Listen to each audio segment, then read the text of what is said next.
Welcome sa part 2 ng ating street bike build. Nandito na po yung ating chassis. Meron na tayong ibang parts na nandyan. Mamaya isa-isahin natin yan kung ano yung mga yan. Pero bago yan, shoutout muna sa lahat ng tropa ko. Tropang Tay, kila Boss Al, kila Maki, kila Boss June, kila Bon, kila Boss Melvin, kila Joseph. Lahat kayo dyan, pati yung tropa kong all boys. Maraming salamat sa suporta sa inyong lahat mga tol. Ngayon, eto na sa mga naghihintay. Ito po yung part 2 ng ating street bike build. Ayan, isa-isahin muna natin yung mga pyesa na meron tayo dito. So ayan mga tol, may dumating tayo dito, alloy gas tank ng Itiriti. Ayan o, mamaya buksan natin to. Shoutout pala kay Sir KFS Padua, tinulungan niya tayo magkaroon ng gantong pyesa. Maraming salamat po, Sir Consi. Tapos ito rin, Itiriti single shifter. Ayan o, ganda o. Yan, single shifter, pang Raider 150. Alright, napakaganda niyan, quality mga sir. Naka-engrave yan ha, naka-engrave. Yan. Tapos, itong swing arm, finally, maikakabit na natin siya. Tagal na rin naghihintay ito. Tapos yung atin pong switch, hindi na ako nakapag-antay kagabi. Kinabit ko na yung Honeywell switch, kinabit ko na dito. Ayan. Tapos na-i-wirings ko na rin. Hindi ko na ginawa ng tutorial bilang respeto doon sa ginayahan ko lang din sa YouTube. Ayan, search nyo na lang po Honeywell switch installation for Raider 150.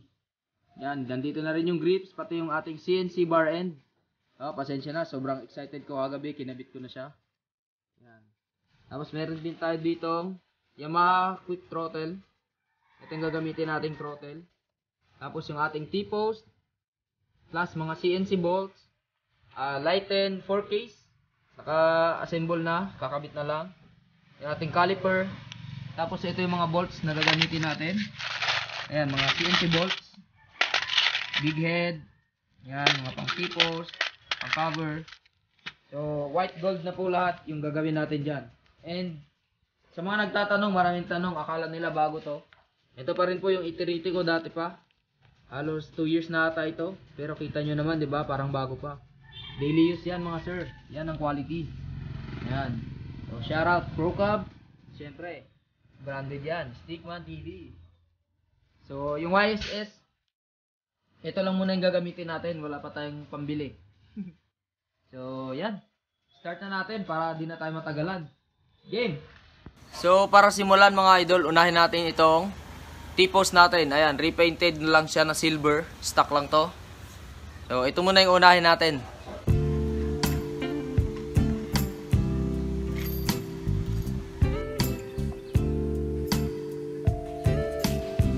Lagyan muna natin ng grasa.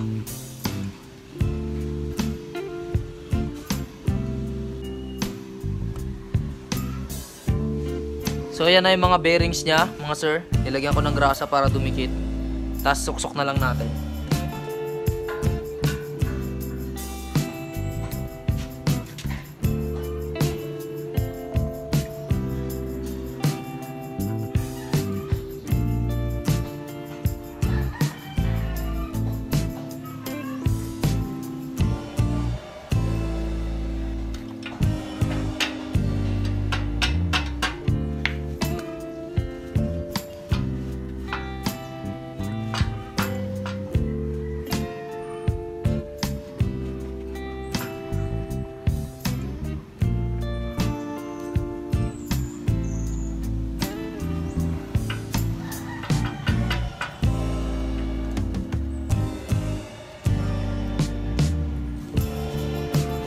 So yan na yung T-post natin mga sir. Next natin yung butterfly.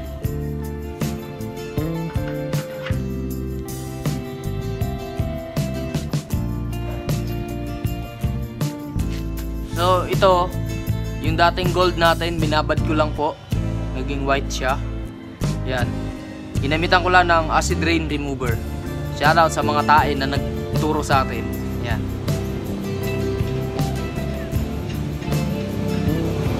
So yan na yung T-post. Okay na. I-next natin mga sir yung atin pong lighten. Ito. Lighten outer tube and telescopic assembly. Para ma-adjust natin to. So next ay ang atin pong lighted fork case, and front shock assembly. Lagyan ko na to ng langis.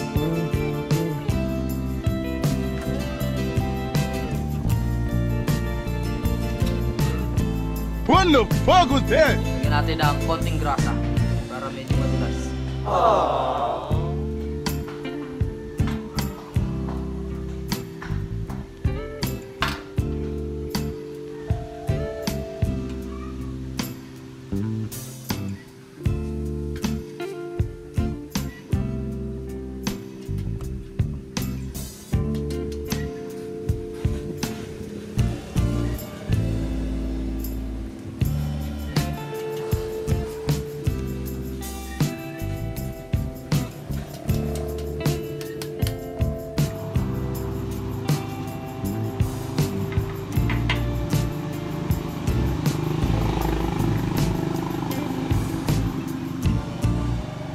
So ito na yung ating pong front shock assembly.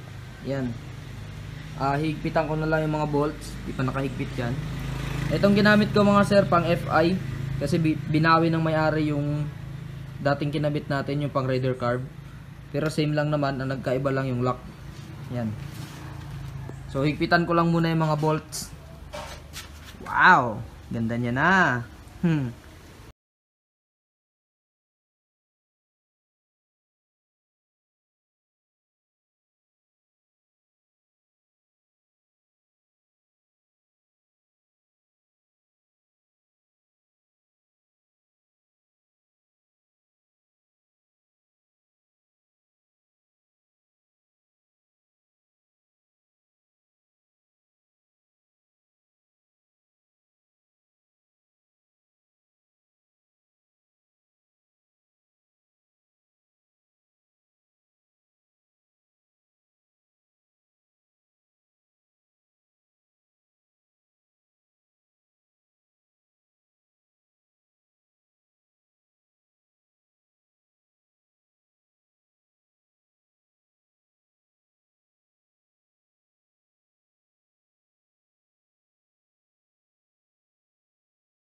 Riti plus 3 swing arm. Next natin. Bumili na ako ng washer kung sakaling kailangan. Stainless washers. 4. Baka kailangan eh. So, grasa muna.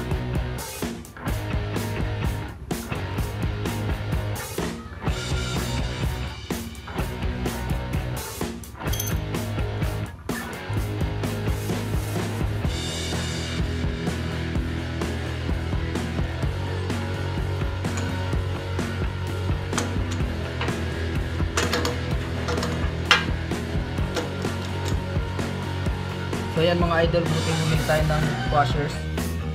Mukhang kailangan niya siguro isa lang. Isa lang na manipis. Ganitong washer manipis. So isa lang siguro okay na. Lagay natin tapos higpitan na natin, tingnan natin kung gagalaw pa rin. So lagyan natin ng isang washer.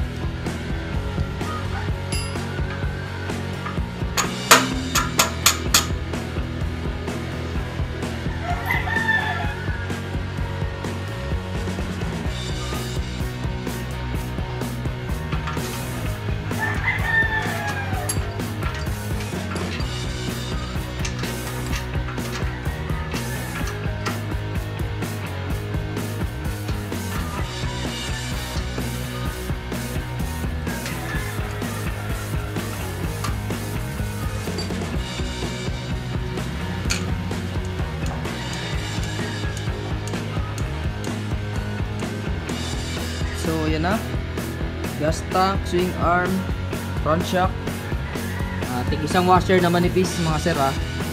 Yan, so gumagalaw naman siya. Hindi ko nailigpitan ng gusto yung axle. Okay na yan. So i-next na natin yung shock. Itong YSS, isunod na natin to. Yan, game.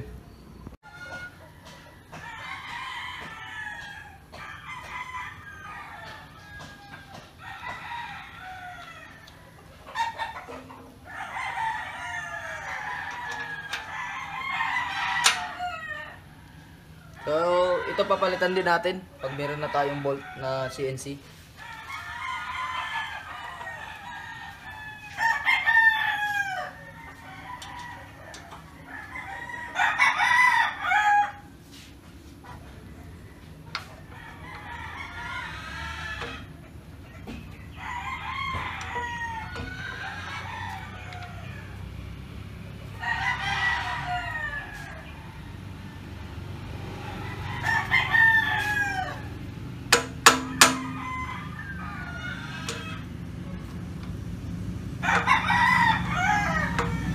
So may problema tayo.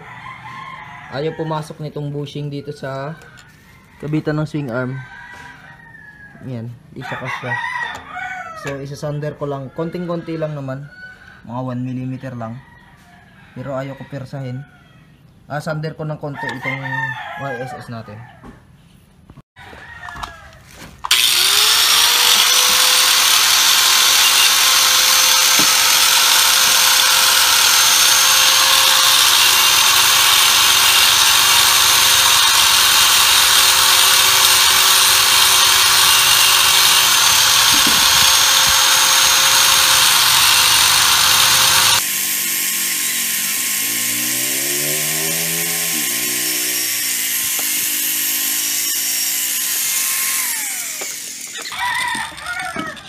So try natin kung pasok na.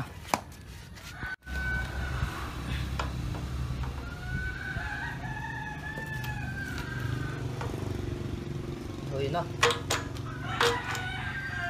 Yun. Very good.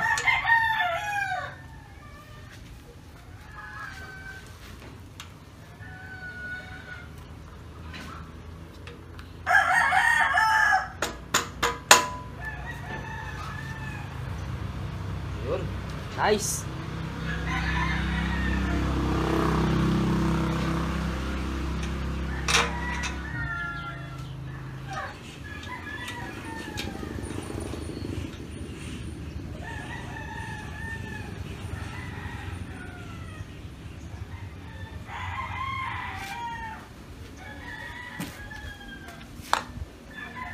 Yan mga tol, naikabit na natin yung ating YSS. So mukha na rin siyang motor. Makina lang ng kulang, tsaka gulong. Yan. So higpitan ko lang tornilyo. Tapos i-next natin yung last. Ay, hindi pa pala last. Yung ano natin. OEM quick throttle ng Yamaha. Pati yung grips, tsaka yung CNC bar end. Lagay natin dito. Tapos ilas na natin yung caliper. Pati upuan pa pala. Sige, hala, gawin na natin. So ito mga boss, yung sinasabi kong OEM quick throttle ng Yamaha. Yan. So yung cable tatanggalin muna natin kasi hindi naman yan yung cable na gagamitin natin. Yan. So yan siya. Pinalitan ko na rin to ng white gold. Tapos ito sa likod CNC. So kabit natin doon. Di ko muna pala tatanggalin yung cable. Ikabit na lang muna natin siya dito.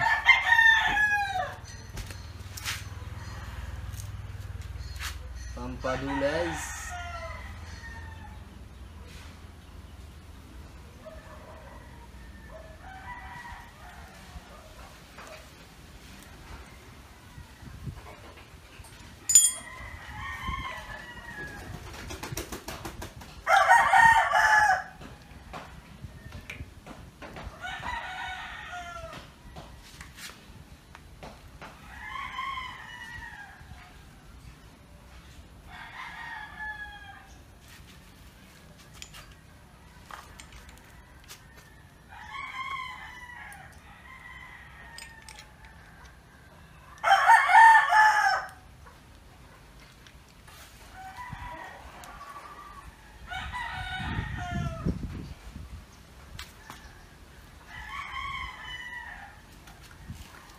Siguro ganito para kita yung CNC. Burit.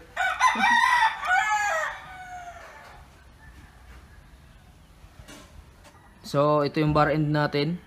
CNC din. Hindi ko alam kung anong version to.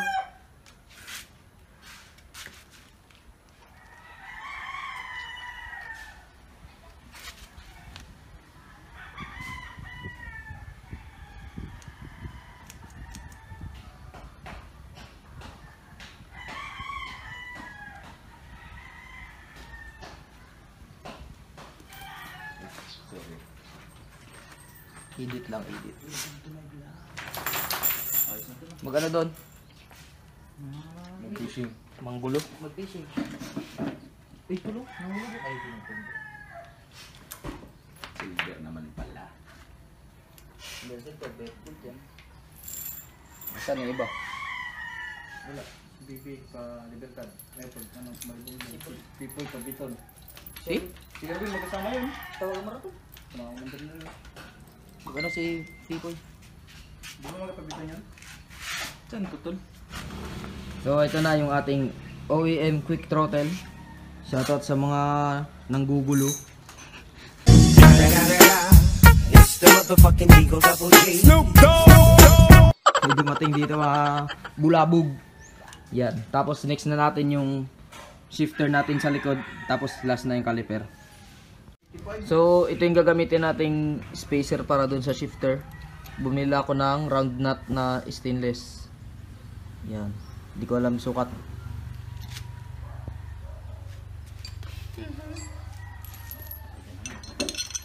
Gusto ko yung mga ganong grad. Ha?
So next natin mga idol yung bracket, lipat natin dito.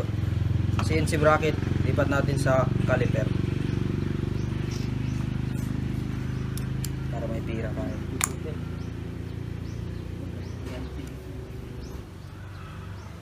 Masyado mabago.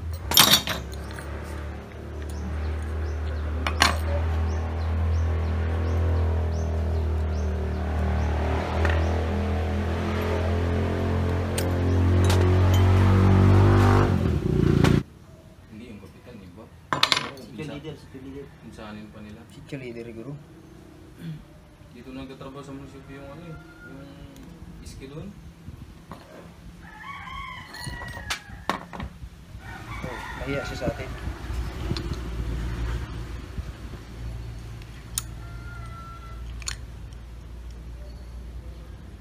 Si Irwin. Yung nga, ang tawag na saan ito? Kaya na pang tawag kayo. Sabi niya mismo, magsama mo daw. Kaya nga, naggaling kami doon. Sabi niya, daanan daw siya pag ano, nakabalik ang ano dito. Magsama nga ako. Hindi ba? Napantawag na kayo. Tingnan mo dito. Kasi wala ang number niya.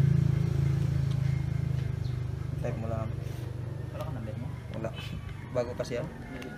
Okay na? Sundan siya? So yan siya mga tol. Kabit na natin dun sa light and 4Ks natin. Tingnan natin kung ano itsura. Dami pati naghahintay na yung part 2.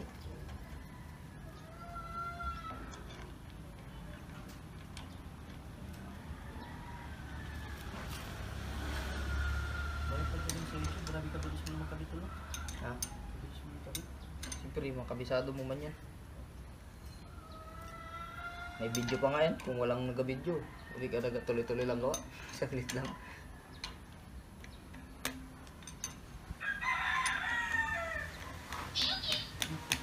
Yun. Ayan mga idol, dito muna magtatapos yung ating part 2 ng street bike build. So yung harness po, kinabit ko na muna.